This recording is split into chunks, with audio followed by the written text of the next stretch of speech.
B Ed প্রথম সেমিস্টারের জন্য কোর্স ইপিসি 1 প্র্যাকটিক্যামের টপিক দেখো, design vocabulary games to enhance your vocabulary. এই প্র্যাকটিক্যামটা তোমাদেরকে আমি বাংলায় দেখাচ্ছি, তোমরা একটু দেখে নাও। প্রত্যেকটা প্র্যাকটিক্যামের ক্ষেত্রে কিন্তু প্র্যাকটিক্যামের ধারণা, গুরুত্ব, শংসাপত্র, ঘোষণাপত্র দিতে হয়। যদি তোমাদের কলেজ বলে অবশ্যই তোমরা দেবে, প্লেলিস্টে ভিডিও রয়েছে, দেখে নিতে পারো। এরপরে দেখো, ভূমিকা থেকে শুরু করছি। ভূমিকাটা যেরকমটি লেখা রয়েছে তোমরা সেরকমটাই লিখবে। ভূমিকার পরে থাকবে প্র্যাকটিক্যামের গুরুত্ব, এটাও যেরকমটি রয়েছে সেরকমটি তোমরা লিখবে। এরপরে দেখো প্র্যাকটিক্যামের পর্যায়ক্রমিক রূপায়ণ বা শব্দভাণ্ডারের অর্থ, এখানে 3 নম্বর পৃষ্ঠায় থাকবে, এটাও যেরকমটি রয়েছে তোমরা সেরকমটি লিখবে।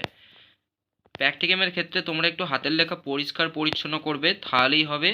ডিজাইন করে সময় নষ্ট করবে না, কারণ ডিজাইনের জন্য কোনো মার্কস থাকে না, শুধুমাত্র হাতের লেখা পরিষ্কার পরিচ্ছন্ন করলেই হবে। প্র্যাকটিক্যামে সবাইকে প্রায় সমানই মার্কস দেওয়া হয়। 4 নম্বর পৃষ্ঠায় দেখো শব্দভাণ্ডার বিকাশের প্রয়োজনীয়তা, এটাও যেরকমটি রয়েছে সেরকমটি লিখবে।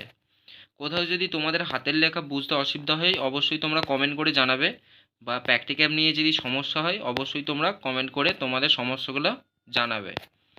এরপরে দেখো শব্দভাণ্ডার বৃদ্ধির কৌশল, এটাও যেরকমটি রয়েছে তোমরা সেরকমটি লিখবে। এরপরে দেখো শব্দ ক্রিয়ার নমুনা, এখানে দেখো তোমাদের কলেজ থেকে একটা স্কুলে পাঠাবে, তোমরা তোমাদের মেথড অনুযায়ী ক্লাস নেবে। এটা বাংলার জন্য করা রয়েছে, কিন্তু এই প্র্যাকটিক্যামটা কোনো মেথডের জন্য কিন্তু ম্যান্ডেটরি না, তোমরা এটাও করতে পারো। বা তোমরা ক্লাসে যেটা পড়াবে তোমরা সেটাই তুলবে।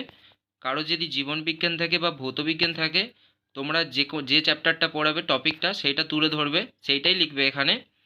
লেখার পর দেখো এরপরে দেখো কর্মপত্র বানাতে হবে। কর্মপত্র তোমরা অনুশীলনী থেকে পেয়ে যাবে, 5টা 6টা কর্মপত্র বানাবে। দেখবে প্রত্যেকটা গদ্য বা পদ্যর দেখবে শেষে অবশ্যই দেখবে অনুশীলনী থাকে, সেখান থেকেই তোমরা বানাতে পারবে। খুব সহজ, এটা তোমরা সবাই পারবে, বা তোমরা এটা দেখে দেখেও লিখতে পারো। এরপরে দেখো এখানে দেখো 8টা কর্মপত্র দেওয়া রয়েছে। এরপরে লিখবে সিদ্ধান্ত বা ইনফারেন্স। সিদ্ধান্তটা যেরকমটা রয়েছে সেরকমটাই তোমরা লিখবে, বা তোমরা নিজেদের মতো করেও লিখতে পারো। এরপরে দেখো সীমাবদ্ধতা, এটা একটা আলাদা পৃষ্ঠায় লিখবে, এখানে একটা পেজেই লেখা রয়েছে, তোমরা একটা আলাদা পৃষ্ঠায় লিখবে। এরপরে দেখো উপসংহার, উপসংহারটাও যেরকমটি রয়েছে সেরকমটি লিখবে। আমরা চাইছি দেখো সম্পূর্ণ বিএড কোর্সটি যেন বিনামূল্যে করতে পারো, তাই তোমরা অবশ্যই কিন্তু চ্যানেলটা সাবস্ক্রাইব করবে। এরপরে দেখো সহায়ক গ্রন্থাবলী, এটাও যেরকমটি রয়েছে তোমরা সেরকমটি লিখবে।